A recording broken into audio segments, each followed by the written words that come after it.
A holiday hotspot, right in the heart of East Africa.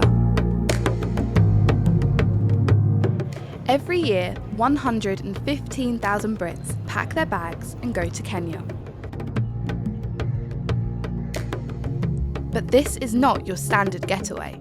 Well, we've brought the building up now, so we've got windows and we built a new roof. My name's Kerena.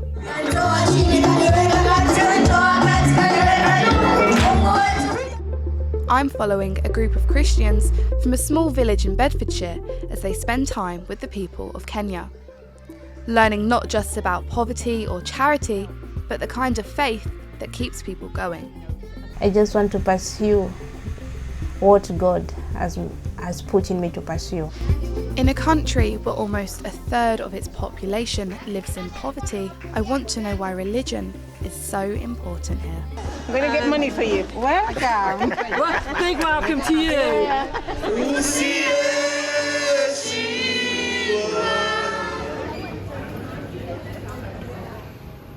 5 o'clock, Heathrow Airport.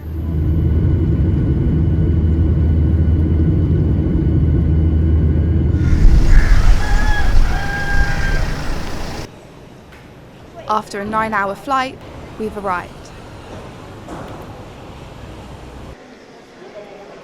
There to meet us is Christian missionary Debbie.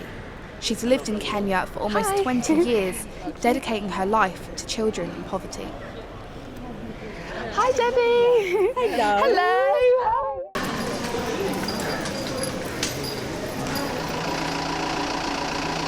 We'll stop at a Cabana. We'll be about 45 minutes to get to the hotel, depending on traffic. Can you feel the AC coming? Yes, it's better. Yes, better. Among the Christians are best friends Michelle and Ronnie. It's not their first time coming to Kenya. This is on the other side, so these mainly are hotels and gardens of the hotel. This is my fifth. And this is my third. Why do you keep coming back? Yes, because we love it. We love it, and it's inspiring and colourful, and just love it.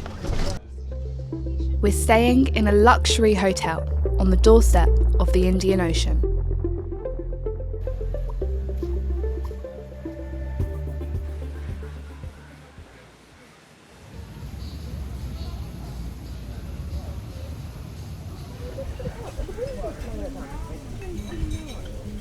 I'm good, how are you? I'm good, thank you. Wow, Okay. everything's great. There's so much food. Yeah. So this morning we're going to the Feed 500 programme. That's in Mutangi and it's only about a 10-minute walk from here. It's very different to where we've been staying. Yep. Every seat needs to be taken. There's more seats, like 4, 5 seats. 1, 2, 3, 4, 5 seats left. Perfect, thank you. Ooh. Hello. Morning. Since 2011, Debbie and her team have fed over 500 orphans a week. International donations help fund the project. This programme for some of these children is what's getting them through the week, and for some of them it's their first and only meal in the day. But the vibe is so ecstatic. Everyone's so happy. Everyone's so like joyous to be here. You can literally hear them. They're singing, they're dancing, and then a bit later they're going to get their food. And I think that's what's so beautiful about it, because it's not only an opportunity for them to get food, it's also an opportunity for them to have fun. They're kids at the end of the day. They were just about to start singing and dancing. They love singing and dancing. That is like their most favourite thing. It's like everybody in Kenya has natural rhythm and is able to sing and dance.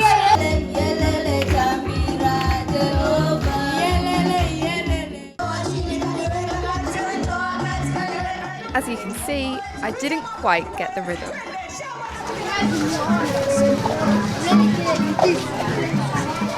Debbie, what's the biggest need here? Food.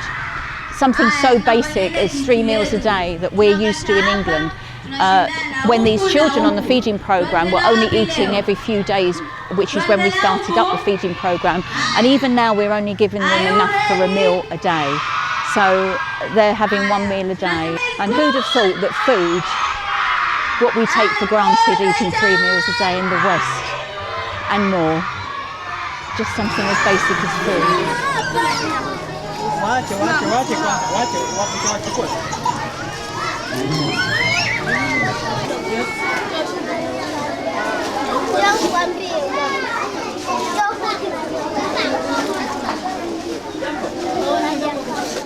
The children receive these bags of maize flour to take back to their families, a supply that can last for quite some time. But the cost of providing enough for every household is too high. The ones that get the maize flour are the ones that are the genuine orphans, and there are 500 of those. Right, okay. And they're split into groups of 100 every week, so a different 100 every week get the maize flour. It's busier than usual today. No, we've had 1,000 here before now. Usually if they know there's visitors coming and there's stuff being given away, they tell all their friends and everybody comes. But just 45 minutes away, a very different story unfolds. Lawyer Michelle and best friend Ronnie have invited me to spend the day with them. First of all, we're going to a charity called Baby Life, where babies that are found in rubbish dumps, on hedges, in abandoned at hospitals are picked up by police or other people, and they're taken to this orphanage, which is run by a couple. Peter's driving and his wife, and they take care of them until they leave, really. Oh, there's the pink gates. I can't see. There's the pink gates. There we go. Jumbo! Oh, that's very quiet. Oh yeah, I understand. Yeah. Hello. How are you, Jumbo? Baby Life Rescue Centre, a small community-run charity operating on passion and a tight budget. Selfa and her husband have been running the rescue centre since 2010, but they can't do it alone. The office is not the office, it's the store. Oh wow! This is the office. Oh my goodness. So we can't invite you to our office. We jump on. So you see, this and this is all the community donation. This is all donation from the community. Wow! Yeah.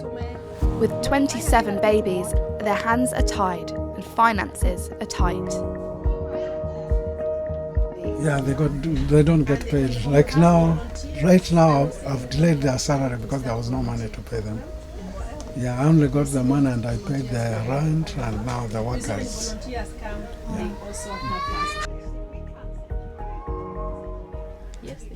It's like actually, it's incredible. Everything. Yes. Everything. We don't buy. And you've got multiples of things. Yes. There's like 50 packets of baby wipes over here. Yeah.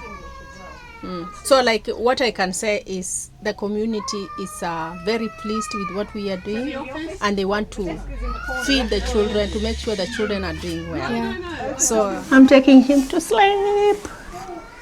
You sleep on your bed here.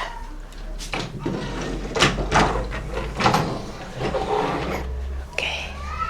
Bye-bye. Bye-bye. Bye-bye. Since opening, they've saved 159 babies. Unintended pregnancies in Kenya rose from 2014 to 2020. But in 2022, pregnancies among 15 to 19-year-olds dropped. These trends show how complex the situation is. Sometimes it's because of the poverty. You find they don't have anything to care for their children, so they just dump them. Sometimes it's prostitution, and sometimes it's maybe out of rape. They don't want to keep the children, and sometimes it's just negligence. Yeah, so every one of them, if you ask them the story, it will be like different for each one of them, but the most is because of the poverty. That's why abandonment is so much in Kenya.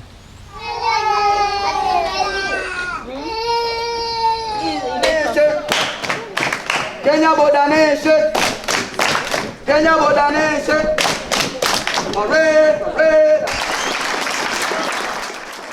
For many children in Kenya, continuing education beyond primary school is rare. Yet, education is one of the most powerful tools to break the cycle of poverty. But without the means to afford high school tuition, for countless families, it's just a dream. Debbie wanted this to change. So this is Celebration High School. It's built and it's here purely because of sponsors, of fundraisers, from people that have donated all over the world.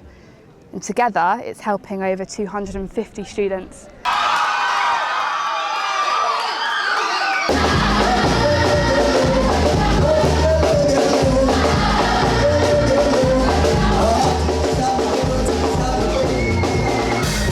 Visitors here today. Some of them are your sponsors, so I think in the short break, did we say the short break? It would be good if you could come to our office and you will then meet your sponsor. 18-year-old Violet is a Bible college student at the school.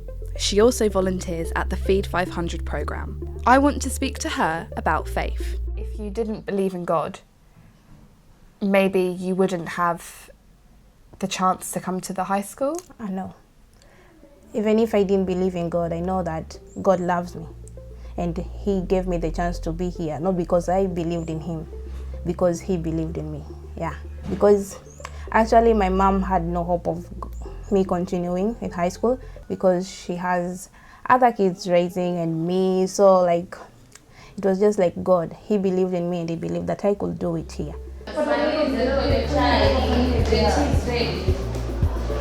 She's not the only one led by her beliefs. Jane's a psychologist at the Pink House, a medical centre and a home for girls who have experienced trauma. Most people who are working here, they just give like free service. It's like volunteer and accept even a smaller wage.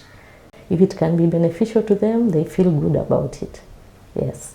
And that's again making a difference for the future generations. Yes, and that's really good because even our kids, those who come for training, they'll see if a teacher is also volunteering like this, even in the future I can help somebody else. I'm starting to see that for a lot of people here, faith isn't just something they practice, it's part of who they are. 85% of Kenyans are Christian and 15% are Muslim, and it's got me wondering about that 15%. Any Muslims that come to the school, we say to them, we are, you're welcome, but you have to sign this, and you're not allowed to wear the hijab, you're not allowed to pray to other gods on the premises, and we don't celebrate Muslim holidays, only Christian holidays.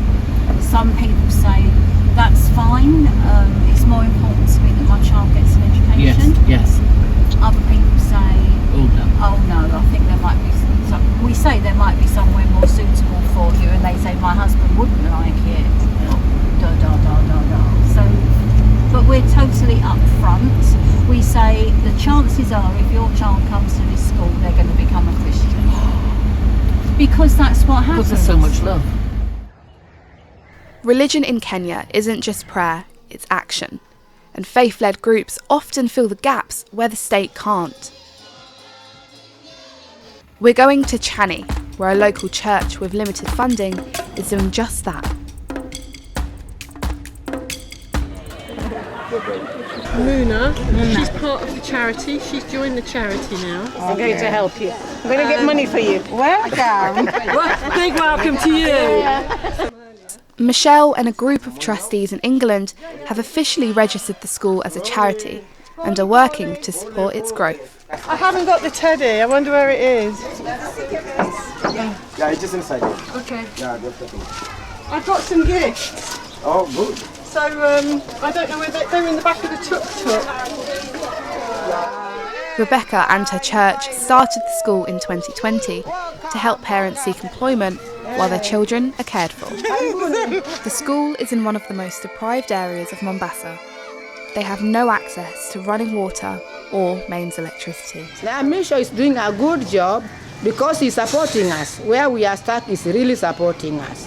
Supporting the materials, supporting with, like when we are short of some finances, he really supports us. Even over the holidays, we have to work over the holiday. He also pays at the school, the teachers, with whatever we need.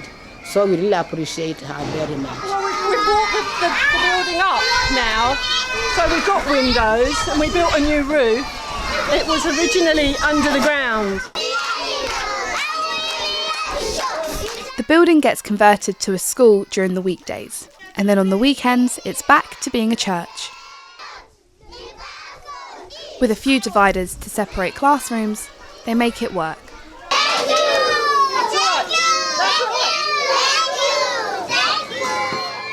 It just means so much more when you actually see it rather than hearing something and think, right, I'll put some money into that and help it as a project. Until you actually see it for your own eyes, it just doesn't have the same meaning. I don't want to spend time on the beach, I don't want to be in the hotel, I want to be seeing and spending more time with them.